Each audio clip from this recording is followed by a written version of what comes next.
از ایام الله هست.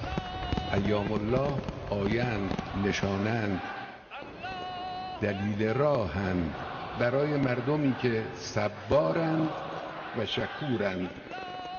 ایام الله مهم است.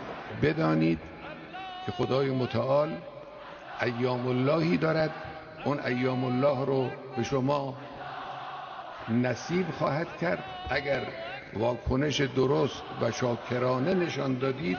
خدای متعال به شما پیروزی های بیشتری رو در آینده خواهد داد.